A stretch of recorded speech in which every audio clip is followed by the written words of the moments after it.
Bonsoir à tous, merci de nous suivre sur RTI 1, les titres de ce 26 décembre. Une centaine de jeunes gens précédemment en conflit avec la loi ont bénéficié d'une formation civique et professionnelle. Le Centre civique d'action pour le développement de Guédikpo dans le Boclé leur a appris pendant 9 mois un métier qu'ils vont désormais exercer. À partir du 1er janvier 2019, les tarifs appliqués dans les cliniques privées ivoiriennes vont connaître une majoration de 20%. L'Association des cliniques privées de Côte d'Ivoire a décidé de l'application d'un nouveau barème comme le lui permet la loi. Pour ces fêtes de fin d'année, la police nationale met un accent particulier sur l'aspect sécuritaire. Des policiers sont déployés partout dans le district d'Abidjan et également dans les différentes villes du pays pour la sécurisation des biens et des personnes. En République démocratique du Congo, la commission électorale annonce le report du scrutin présidentiel du 30 décembre dans 3 localités. Les élections dans ces localités de l'Est et du Sud-Ouest du pays sont programmées pour mars 2019. Bienvenue dans le 20h, vous êtes sur RTI 1.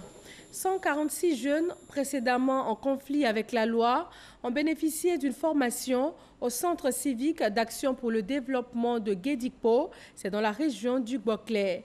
Ils sont maintenant aptes à exercer le métier qu'ils ont appris pendant 9 mois. En quoi a consisté la formation? Comment comptent-ils s'insérer dans la vie active? Des réponses dans le dossier de ce 20h signé Sam Conan. On nous a appris comment s'aimer l'haricot, le maïs, tomate, l'aubergine et ainsi que tous les cultures vivrières. Aujourd'hui, j'ai acquis beaucoup de connaissances en agriculture et quand demain je serai dans la vie active, je ferai un très grand champ d'haricots. Il y a d'autres comme moi qui ont eu les mêmes problèmes et ils n'ont pas eu la chance d'être ici. Quant à moi, je suis ici, j'ai su comment faire quelque chose. Ça dit si je sors d'ici, je peux me défendre toute seule sans que quelqu'un me vienne en aide avec le métier que j'ai appris. Donc, sincèrement, je remercie le centre. Nous ne regrettons pas nos passages ici parce que nous avons bénéficié d'une formation et aujourd'hui, nous sommes des citoyens nouveaux. En tout cas, à la sortie d'ici, moi, je compte faire l'élevage parce qu'il a été formé ici au centre pour ça. Avant le 28 avril 2018, date de l'ouverture du deuxième centre civique d'action pour le développement à Guédikpo, dans la région du Boclé, ces jeunes n'avaient aucun repère. Ils étaient livrés à eux-mêmes dans la rue. Grâce à la politique de resocialisation et d'insertion des jeunes en conflit avec la loi, 146 ont été admis dans ce centre pour y recevoir une formation civique et une formation professionnelle, notamment en agriculture, en élevage de volailles et de caprins, en froid climatisation et en maçonnerie. 9 mois de privation et les voici libres, prêts pour une nouvelle vie en société. Un grand jour pour ces jeunes dont l'âge varie entre 16 et 35 ans. C'est un grand jour. Plus de 9 mois dans la formation, c'est le dernier jour. Donc nous sommes très heureux de la fin de la formation. Donc nous nous apprêtons pour le défilé. Dans la cuisine, on s'active pour préparer un menu spécial. Aujourd'hui, c'est un jour spécial pour les enfants. Donc on a reçu le menu des œufs grillés avec des ignames, plus le tchèp avec du poulet grillé. Vraiment, ils vont nous manquer. Vraiment, c'est un peu difficile, de la séparation. Parce que c'est des enfants, ils sont tellement polis, gentils, et puis vraiment, ils savent ce qu'ils veulent. Après le repas, place à la cérémonie. Défilé des 3 sections. Salut aux couleurs. Remise des diplômes de formation en secourisme. Avec ces jeunes, nous avons réalisé un enseignement qui a pour but d'assurer l'harmonie entre le stagiaire et son futur environnement social et professionnel, ainsi que de le faire participer à la vie de la cité, comme citoyen exemplaire et porteur des valeurs fondatrices de la République de Côte d'Ivoire.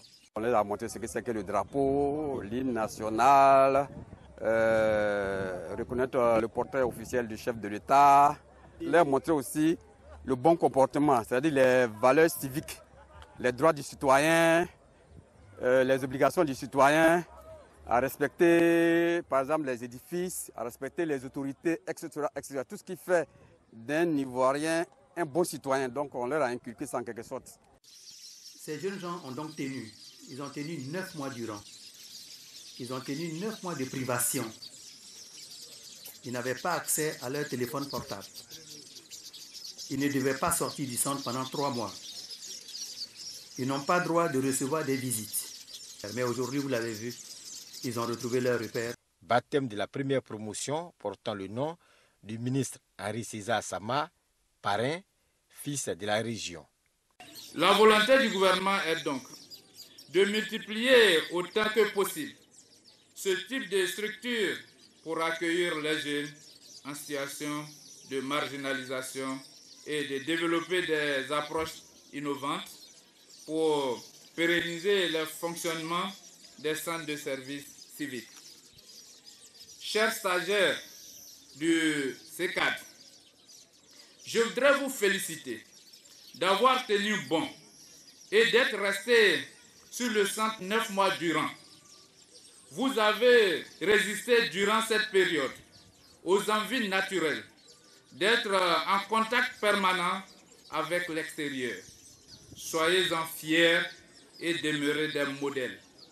Grâce à un financement du Fonds des Nations Unies pour la consolidation de la paix, l'UNICEF accompagnera également l'ouverture en janvier 2019 du centre de service civique de Mbayakro, que nous avons d'ores et déjà réhabilité.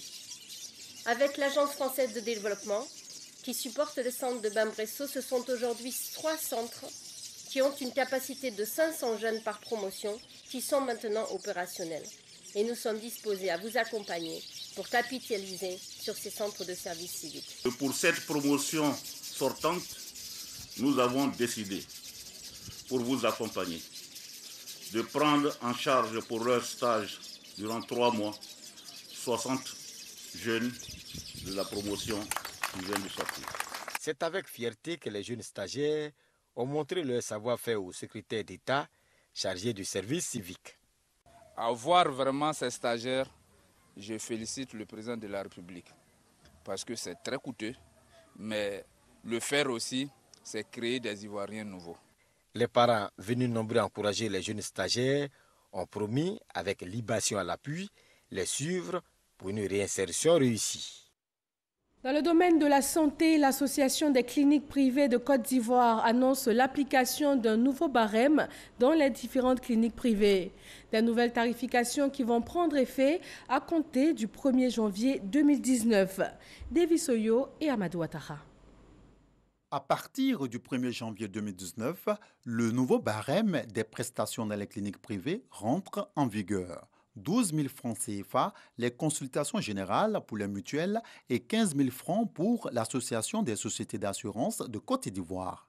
14 000 francs, les consultations des spécialistes et 17 500 francs pour les sociétés d'assurance de Côte d'Ivoire. Une augmentation d'environ 20%. C'est une décision des associations des cliniques privées de Côte d'Ivoire. Nous, organisations professionnelles, la loi nous dit que nous avons obligation de fixer les tarifs et de les communiquer au Conseil de l'ordre. C'est ce que nous avons fait. Et la loi du Conseil de l'ordre, vous avez obligation, si vous les validez, de les publier. L'ordre l'a validé, l'ordre a publié. Et la loi nous dit que dès que le moment où l'ordre a publié, ça devient obligatoire, ça s'impose à tout le monde. Ce n'est même pas une augmentation. Nous voulons seulement appliquer les coûts que nous avons décidés de façon consensuelle depuis 1998.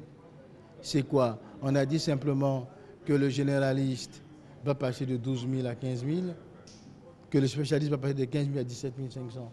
Les sociétés d'assureurs nous ont demandé de leur faire un abattement dessus pour les laisser le temps de bien s'organiser. On a fait 20%. Les mutuelles nous ont demandé de faire un abattement, on a fait 40%. Ces nouveaux honoraires visent à redynamiser le secteur des cliniques privées selon les acteurs. Les avantages, c'est déjà de permettre au moins aux structures, je dis bien au moins, de tenter de maintenir un minimum d'équilibre, faire en sorte que les choses minimales soient mises en place. Depuis plus de 20 ans, le secteur privé de la santé prend en compte 40% de l'offre des soins des populations. Il y a quelques mois, l'Association des cliniques privées de Côte d'Ivoire avait souhaité appliquer ces nouvelles tarifications. Mais après négociation avec le gouvernement et les sociétés d'assurance, il avait été décidé du report de l'application de ce nouveau barème. Direction la France, la vie des habitants de la ville de Nevers, située dans le centre du pays, est révolutionnée par de nouvelles technologies. Cette ville française est la première en Europe à recevoir cet arbre technologique appelé e-tree. Découverte de cette innovation avec Mamadou Kouassi.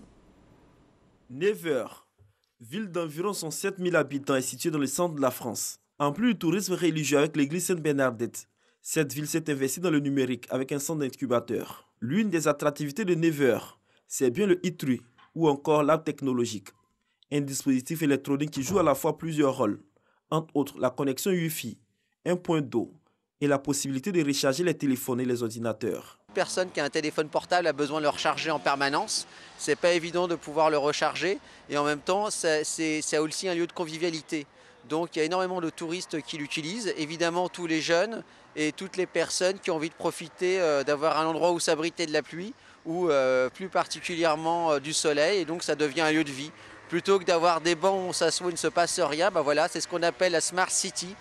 Il s'agit des mobiliers urbains de demain qui offrent des services à la ville. Et là, de passage dans cette ville, la ministre de la modernisation de l'administration et de l'innovation des services publics, Raymond Goudou Kofi, a été impressionné par cette technologie. Une technologie qui pourrait bien intéresser les collectivités ivoiriennes. Que souvent des élèves, des étudiants se retrouvent sous les lampadaires chez nous pour pouvoir étudier le soir. Cet arbre, à partir du moment où il s'allume de nuit, il distribue de la lumière, il pourra également servir dans certaines régions ou dans certaines villes à aider nos élèves à pouvoir étudier tranquillement le soir, à avoir accès automatiquement à Internet, à avoir accès à de l'eau puisqu'il y a une fontaine.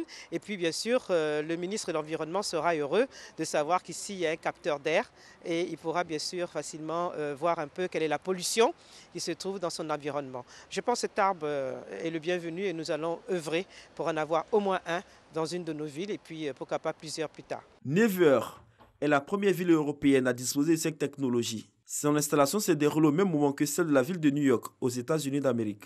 Mais aujourd'hui, le e-tree est en train de s'implanter dans toute l'Europe et surtout le continent américain. La Côte d'Ivoire pourrait être le premier pays africain à disposer de cet outil d'origine israélienne. Retour en Côte d'Ivoire pour parler également d'innovation et de recherche scientifique. La Côte d'Ivoire, le Bénin et le Togo investissent dans la revalorisation des déchets. Ces trois pays ouest-africains viennent de lancer un programme de formation en génie pour les produits industriels pour le traitement et la valorisation des rejets agricoles. Kader Sogodogo. Un consortium de trois pays, la Côte d'Ivoire, le Bénin et le Togo, s'inscrivent dans la droite ligne de la valorisation des déchets en produits utiles. Le projet dénommé FEGEPRO est le programme de formation en génie des procédés industriels pour le traitement et la valorisation des rejets agricoles en produits à haute valeur ajoutée. L'honneur revient à la Côte d'Ivoire à travers son Institut national polytechnique Félix Houphouët-Boigny de Yamoussoukro d'abriter la formation des cadres ingénieurs venus des trois pays. C'est le démarrage d'un important projet de valorisation des déchets. Et nous allons concentrer nos efforts sur les déchets qui viennent des productions agricoles. Je donne un exemple. Vous voyez l'anacarde. La manne est utilisée, mais la pomme, jusqu'à présent, n'est pas utilisée et n'est pas vendue. Et elle est rejetée, cette pomme. Donc la recherche transforme cette pomme en d'autres produits. Exploiter des déchets agricoles, un sujet bien d'actualité. Nous voulons vider les décharges. C'est ça notre objectif. Et faire en sorte que les déchets deviennent des matières premières. Nos mamans ont produit beaucoup de manioc. Elles prennent le manioc, il y a beaucoup de déchets. Ce que les gens ne savent pas, c'est que ces déchets-là, ce sont des matières amylacées, c'est de l'amidon, c'est des choses comme ça qu'on peut exploiter judicieusement. Le Canada soutient financièrement le projet à travers son centre de recherche pour le développement international. Il est très, très prometteur. Donc, c'est un projet qui s'est démarqué parmi tous les autres projets qui nous ont été soumis, démarqué par la qualité de la science, par les impacts qui sont possibles et finalement par les partenariats que le projet porte. Le FEGEPRO va coûter plus de 250 millions de francs CFA. Le projet est prévu pour durer 4 années. Des solutions donc en vue pour la valorisation des rejets agricoles, des solutions également pour des véhicules moins polluants dans la sous-région ouest-africaine. L'ONU Environnement et la commission de la CEDEAO ont initié une rencontre des experts environnementaux de la CEDEAO. Laurent Sachaud et Franck Quadio. Réduire de 50% la consommation de carburant d'ici à 2020, c'est l'objectif visé par l'Initiative mondiale pour l'économie de carburant. Un atelier de réflexion est alors initié, objectif pallier la pollution de l'environnement causée par les gaz d'échappement à travers le renouvellement des parcs auto de l'espace CEDEAO. Il s'agit pour nous ici d'évaluer les valeurs moyennes de consommation de carburant des parcs automobiles des différents pays ainsi que les émissions de gaz carbonique émis par les véhicules automobiles au niveau de chaque pays. Et au cours de ces échanges, nous allons nous accorder sur une feuille de route régionale pour aller véritablement à la réduction des émissions de CO2 par les véhicules ainsi qu'à la réduction de la consommation de carburant par les véhicules. Beaucoup de risques sont liés à la pollution. Il y a des maladies respiratoires, des maladies qui vont jusqu'au cancer. Pour l'environnement, ça accroît les effets de changement climatique. Et il y a aussi le fait que même sur les végétaux, ça a des conséquences. Et quand ça a des conséquences sur les végétaux, sur les animaux, donc ça nous revient aussi. Les participants s'engagent désormais à mettre en place des politiques appropriées pour l'importation de produits plus propres en carburant. Dans l'actualité politique, le RHDP veut réussir la mobilisation pour le congrès du 26 janvier 2019. Les pré-congrès régionaux vont se tenir sur l'ensemble du territoire du 4 au 20 janvier prochain. Kolo Koulibaly. Le RHDP, la force d'une Côte d'Ivoire rassemblée, c'est autour de ce thème que se tiendra le congrès constitutif du 26 janvier 2019. Pour réussir la mobilisation, s'est tenu un séminaire. Selon le président du comité d'organisation Adama Bictogo, le parti RHDP va créer un nouveau pacte social avec la population. Ce séminaire a permis de pouvoir élaborer la feuille de route, non seulement pour nos congressistes, mais pour les chefs de mission qui devraient donc aller à la rencontre de nos militants et des Ivoiriens pendant 3 week-ends. Le 25 janvier, nous aurons justement les travaux en commission, ici même, au Palais des Sports. Et le 26 janvier, nous aurons donc le congrès à lui-même qui portera essentiellement sur le discours d'orientation du président du RHDP, le président Alassane Ouattara. Et ce congrès doit aussi renforcer et créer ce nouveau pacte social que nous voulons écrire avec les Ivoiriens. Ce nouveau pacte social qui va se traduire à travers cette diversité que contient le RHDP. Du 4 au 20 janvier se tiendront sur l'ensemble du territoire des pré-congrès régionaux. Les différentes commissions sont à la tâche. Notre objectif, c'est de mettre les documents à la disposition donc, de l'ensemble des congressistes, notamment les pré-congrès régionaux qui vont être organisés. Nous avons donc déjà préparé les documents support pour les pré-congressistes. Ceux qui vont être pré-congressistes, ce sont les membres statutaires de l'ensemble des partis politiques qui constituent le RHDP. Ce sont des rencontres qui vont être transformées en meetings de sensibilisation de nos militants pour leur adhésion effective au RHDP en tant que parti unifié. Le congrès constitutif du RHDP se tient le 26 janvier 2019. Plus de 140 000 militants attendus, selon le comité d'organisation.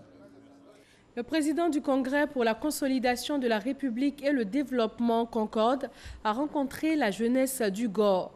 Alcide Djedje a partagé avec ces jeunes la vision du chef de l'État en faveur du développement et surtout de la paix en Côte d'Ivoire. Olivier Iriebi et Herman Guivé. Créer un pont entre les populations du Gor et le Congrès pour la consolidation de la République et le développement Concorde. C'est l'objectif que veut réaliser la jeunesse du Gor pour le parti d'Alcide Djedje. Dans cette dynamique, une rencontre est initiée avec le président du Concorde afin de mieux cerner sa politique en faveur de l'épanouissement de la région. Pour l'ex-ambassadeur de la Côte d'Ivoire à l'ONU, le rapprochement entre son parti et le chef de l'État s'inscrit dans le cadre de la préservation de la paix pour l'émergence de la Côte d'Ivoire. Dès le départ, j'ai adhéré à la vision du président Ouattara. Il vaut mieux, par ses choix, construire un pays fort pour que n'importe quel habitant de ce pays soit fier quand il sort de son pays.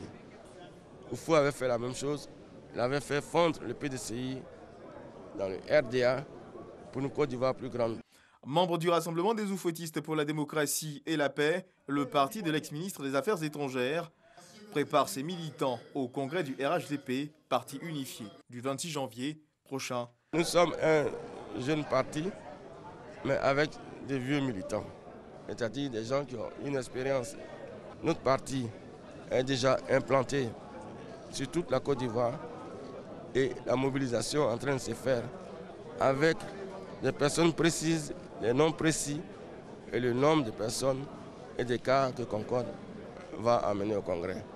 Créé mi-août 2018, Concorde, avec ses différentes représentations annoncées à l'intérieur du pays, veut contribuer au renforcement de la paix et de la cohésion nationale.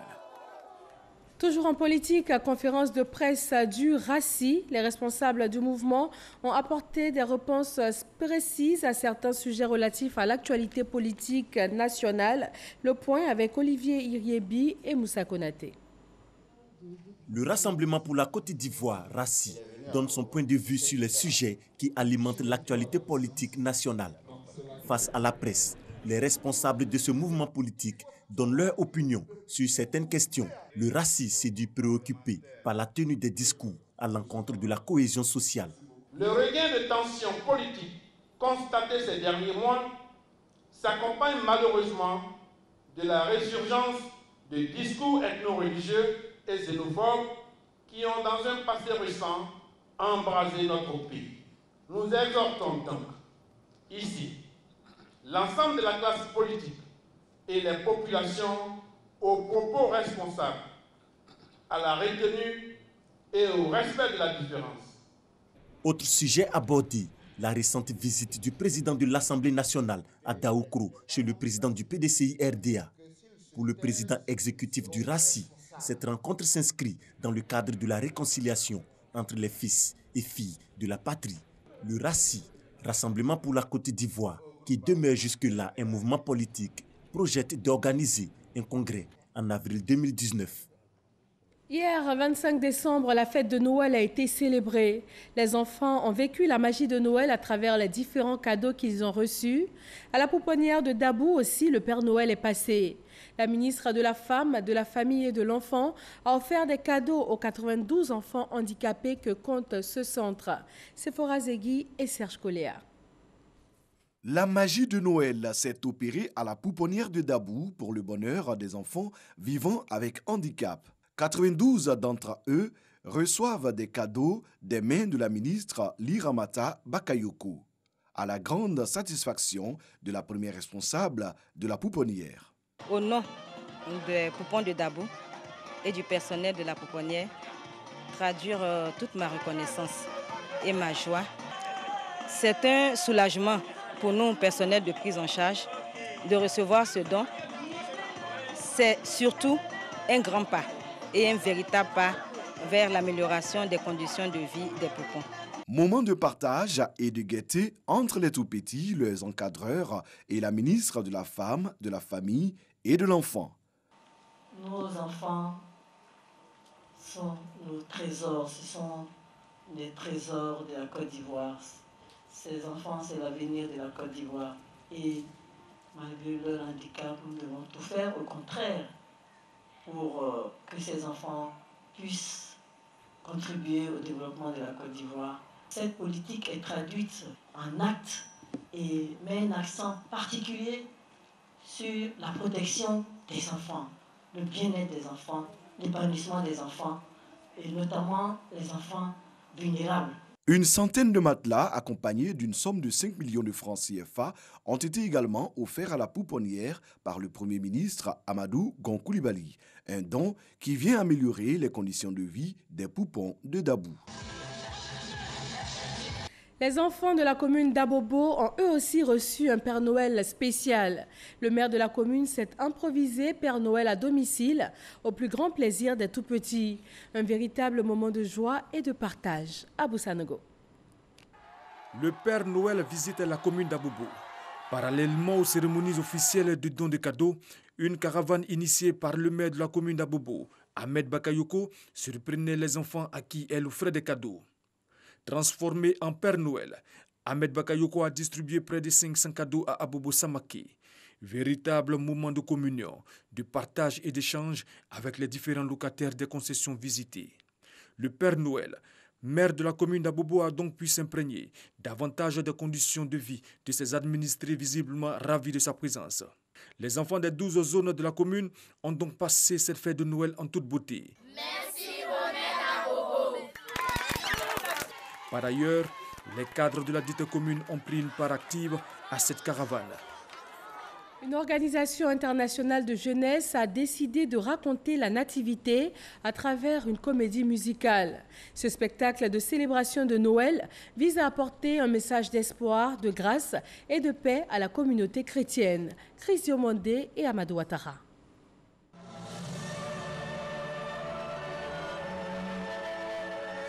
Cantate de Noël, une comédie musicale, raconte l'histoire de la nativité. Un spectacle riche en couleurs et en enseignements autour duquel se mêle une harmonie scénique qui retrace la naissance de Jésus-Christ, prince de paix et roi d'Israël.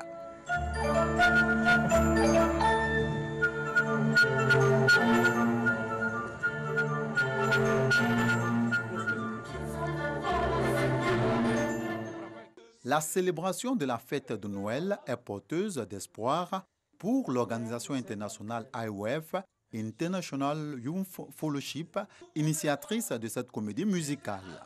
Jésus-Christ et le peuple, ils sont bien harmonisés. Après ça, pour nous, on peut aussi laisser de la tristesse, souffrance sur la terre.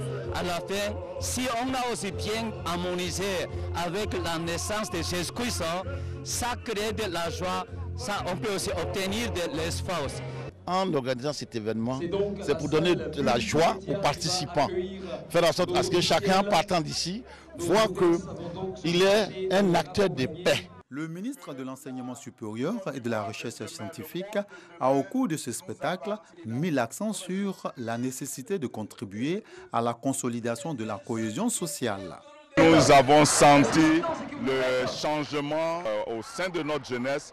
Cette organisation est sur notre terrain depuis quelque temps, travaille avec la jeunesse, travaille avec l'enseignement supérieur et nous sommes venus donc les féliciter, leur apporter notre soutien et toute notre disponibilité pour la contribution importante qui est apportée au changement de comportement au niveau de la Côte d'Ivoire. À travers Cantate de Noël, l'organisation internationale IOF exhorte tout le peuple de Dieu à cultiver le pardon et l'amour du prochain. En cette période de fin d'année, les hommes de la police nationale sont déployés partout dans le district d'Abidjan et à l'intérieur du pays. Leur mission est d'assurer l'ordre et la sécurité pour tous en cette période de fin d'année et déjà des interpellations d'individus mal intentionnés ont été faites. Abou Sanogo. Une visite de terrain des directeurs généraux adjoints chargés de la sécurité publique et de la police judiciaire, du préfet de police d'Abidjan et du directeur des unités d'intervention qui a débuté au poste de commandement secondaire numéro 1 installé au ministère de l'Intérieur et de la Sécurité. Il s'agissait pour eux de s'assurer que toutes les dispositions ont été prises afin d'offrir aux populations du district d'Abidjan des fêtes sécurisées et paisibles. Ensuite, ils se sont rendus à la cathédrale Saint-Paul au Plateau pour s'enquérir du bon fonctionnement du dispositif. Pour le réveillon de Noël, plusieurs éléments ont été mobilisés pour la sécurisation des lieux publics, de commerce et des lieux de culte. Ils étaient présents également pour assurer la fluidité de la circulation routière. En se rendant à la paroisse Saint-Jean et à l'église Tendresse dans la commune de Cocody et dans la commune de Marcory et de Port-Boué, la hiérarchie de la police nationale a pu vérifier par elle-même que les dispositifs sécuritaires mis en place ont respecté les consignes. Au cours de cette mission de sécurisation du réveillon, 4 individus ont été interpellés avec des machettes par les hommes du commissariat du 12e arrondissement. 3 jeunes filles ont été agressées. Un hôtel a été attaqué, la caisse emportée. Au total, 3850 éléments issus de la police, de la gendarmerie nationale et de l'armée ont été mobilisés pour la sécurisation des fêtes de fin d'année. Hors de la Côte d'Ivoire, en République démocratique du Congo, la Commission électorale nationale indépendante annonce le report du scrutin présidentiel du 30 décembre dans 3 localités. L'actualité internationale avec Laurent Sachaud et Herman Guivet.